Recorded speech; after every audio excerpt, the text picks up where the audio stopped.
Rasulullah Shallallahu Alaihi Wasallam menangis. Lalu Rasulullah Shallallahu Alaihi Wasallam bertanya kembali kepada istrinya Sya'ban, adakah wasiat, adakah pesan yang terakhir sekali yang diucapkan Sya'ban ketika ia akan meninggal dunia? Maka dijawab istri Sya'ban, ada ya Rasulullah, ada ya Rasulullah. Sampai saat ini ya Rasulullah, kami nggak tahu maksud apa yang dipesankan oleh Sya'ban di akhir kehidupannya. Beliau menjerit ya Rasulullah Sallallahu Alaihi Wasallam. Apa yang beliau katakan? Beliau berkata, kenapa dekat kali? Kenapa tidak jauh lagi? Kenapa yang jelek? Kenapa tidak yang baru? Kenapa yang separuh? Kenapa tidak semuanya? Itulah ya Rasulullah Sallallahu Alaihi Wasallam yang diucapkan Sya'ban di akhir kehidupannya. Apa maksud dari kata-kata Sya'ban tersebut ya Rasulullah?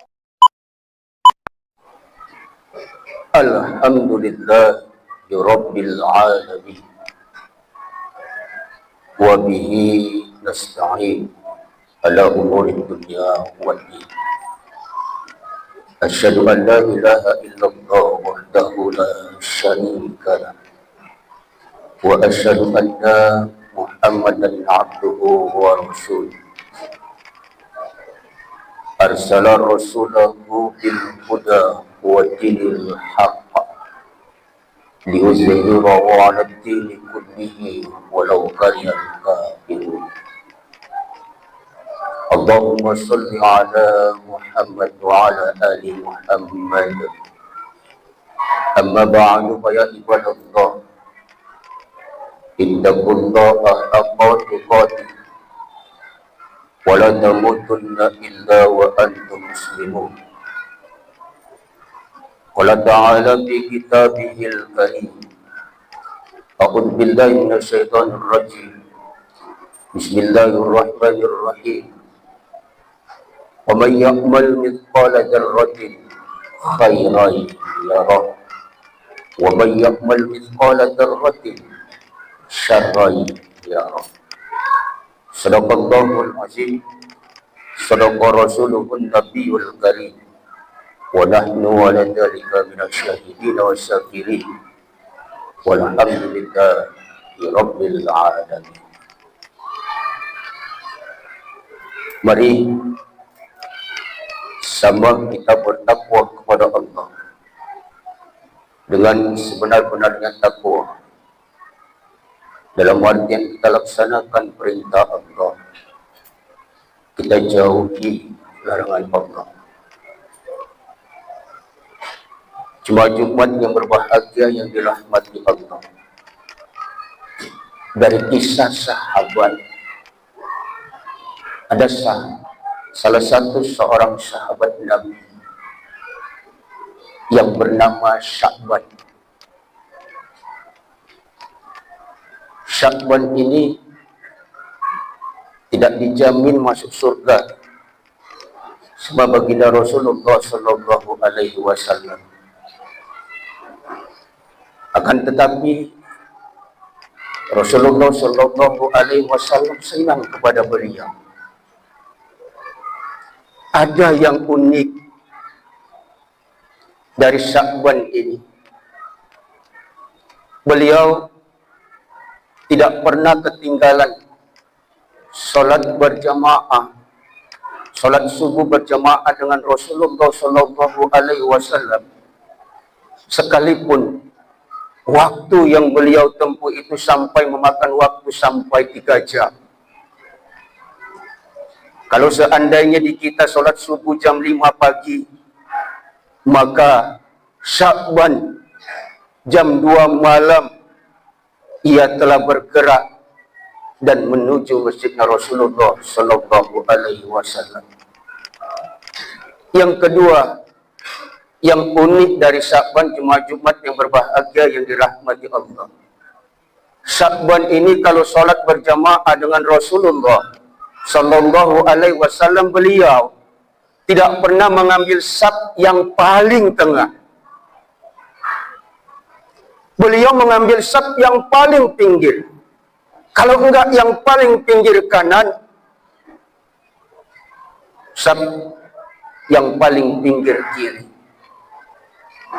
Jemaah Jumat yang berbahagia yang dirahmati Allah, suatu ketika setelah azan dikumandangkan oleh muazin sampai dilaksanakannya, sampai selesainya salat subuh, Sya'ban belum muncul juga.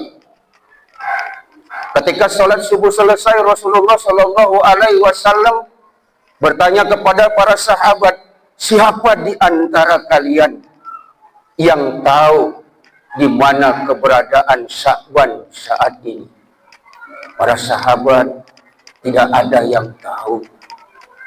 Lalu Rasulullah Shallallahu Alaihi Wasallam bertanya kembali, siapa di antara kalian yang tahu rumahnya Sya'ban? Maka jemaah Jumat yang berbahagia yang dirahmati Allah, ada seorang sahabat yang menunjuk tangan, saya tahu rumahnya Sya'ban ya Rasulullah Sallallahu Alaihi Wasallam. Maka jemaah Jumat yang berbahagia yang dirahmati Allah, sampailah Rasulullah Sallallahu Alaihi Wasallam di rumahnya Sya'ban. Ketika sampainya di rumah Sya'ban, Rasulullah mengucapkan salam dan dijawab dari dalam rumah. Lalu Rasulullah Sallallahu Alaihi Wasallam bertanya, siapa kamu? Saya istrinya Sya'ban. Di mana Sya'ban? Tanya baginda Rasulullah Sallallahu Alaihi Wasallam. Maka dengan mulut yang berkata-kata agak sedih, beliau berkata kepada Rasulullah Sallallahu Alaihi Wasallam, Sya'ban,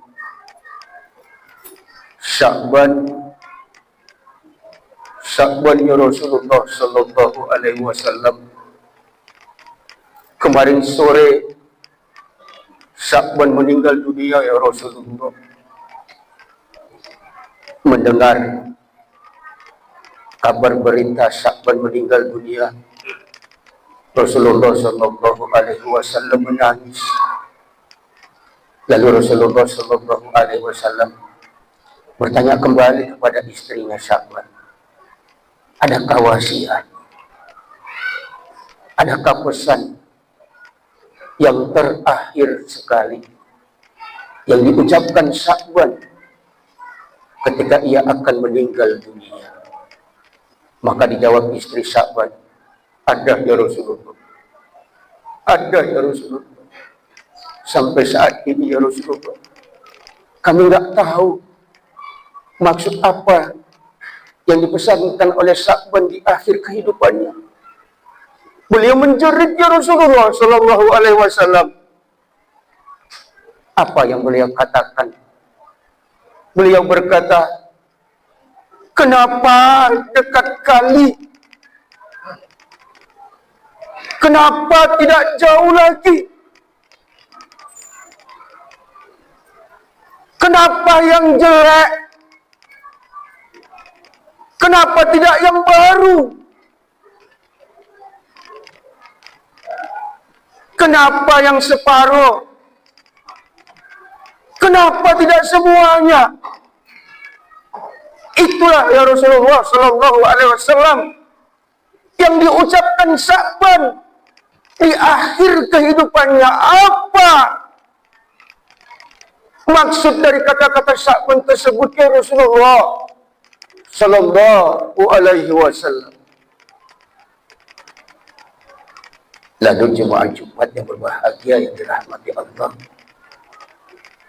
Rasulullah Sallallahu Alaihi Wasallam menjawab. Yang pertama yang dikatakan sahabat, kenapa dekat kali? Kenapa tidak jauh lagi? Ternyata Jumat-Jumat yang berbahagia yang dirahmati Allah, di akhir kehidupan Sya'ban, Allah memperlihatkan amalan kebaikan yang dilakukan Sya'ban. Beliau menyesal. Kenapa dekat kali? Kenapa tidak jauh lagi? Jumat-Jumat yang berbahagia yang dirahmati Allah, Sya'ban diperlihatkan oleh Allah Subhanahu wa Ta'ala, pahalanya begitu besar bagi orang-orang yang melaksanakan sholat subuh. Sya'ban menyesal, kenapa cuma 3 jam? Kenapa tidak 5 jam? Kenapa tidak 10 jam? Yang kedua, Rasul menjawab, kenapa yang jelek? Kenapa tidak yang baru? Ketika Sya'ban akan melaksanakan sholat subuh bersama baginda Rasulullah Sallallahu Alaihi Wasallam, Sya'ban bertemu dengan seseorang yang pada waktu itu hujan, dan seseorang itu dalam keadaan yang dingin, sedang kedinginan. Maka oleh Sya'ban yang menggunakan baju jubahnya, kedapatan jemaah Jumat yang berbahagia yang dirahmati Allah, jubah yang dikasihkan oleh Sya'ban kepada seseorang yang kedinginan tadi, itu jubahnya ada bolongnya, ada tempelannya. Lagi-lagi ketika di akhir kehidupan Sya'ban, Allah memperlihatkan pahala orang yang bersedekah di subuh, diperlihatkan oleh Allah Subhanahu wa Ta'ala begitu dahsyatnya pahalanya. Menyesal Sya'ban, kenapa yang koyak yang kukasih? Kenapa tidak yang baru? Yang ketiga, Rasulullah Shallallahu Alaihi Wasallam menjelaskan, kenapa cuma separuh? Kenapa tidak semuanya? Lagi-lagi diperlihatkan oleh Allah Subhanahu wa Ta'ala ketika Sya'ban pulang sholat berjamaah dengan Rasulullah Shallallahu Alaihi Wasallam, sholat subuh. Pada waktu itu ia singgah di pasar, ia memesan yang namanya sebuah roti dan sebuah minuman. Ia lihat pada waktu itu ada seorang fakir miskin yang sedang kelaparan. Ia kasih airnya separuh, ia kasih yang namanya rotinya separuh. Lagi-lagi diperlihatkan oleh Allah Subhanahu wa Ta'ala di akhir kehidupan Sya'ban, menyesal Sya'ban, kenapa cuma separuh? Kenapa tidak semuanya? Jumat-Jumat yang berbahagia yang dirahmati Allah, sebagai kesimpulan dari khutbah kita pada hari ini, saya mengajak kita bersama untuk kita bersedekah dengan rezeki yang Allah telah berikan kepada kita. Jangan sampai Jumat-Jumat yang berbahagia yang dirahmati Allah, kematian itu datang di antara kita, baru kita menyesalinya. Orang yang mati Jumat-Jumat yang berbahagia yang dirahmati Allah, seandainya mereka meminta kepada Allah untuk dihidupkan kembali di permukaan bumi ini, apa yang mereka lakukan? Dalam Al-Quran surat Al-Munafiqun ayat 10, Allah Subhanahu wa Ta'ala berfirman, wa yaqulu rabbi laula akhartani ila ajalin qarib fa asaddaq wa akun minas sholihin. Ya Allah, seandainya Engkau menghidupkan kami kembali di permukaan bumi ini, ya Allah, maka izinkan kami untuk bersedekah. Sedikit apa yang kita sedekahkan itu akan mendapat balasan. Wa may ya'mal mithqala dzarratin khairan yarah, wa may ya'mal mithqala dzarratin syarran yarah. Mudah-mudahan khutbah yang singkat ini dapat mengetuk hati kita bersama untuk lebih meningkatkan takwa kita kepada Allah Subhanahu wa Ta'ala. Mudah-mudahan bermanfaat. Barakallahu li wa lakum fil Qur'anil Karim, wa nafa'ani wa iyyakum bima fihi minal ayati wa zikril hakim. Taqabbala minni wa minkum tilawatahu innahu wal ghafurur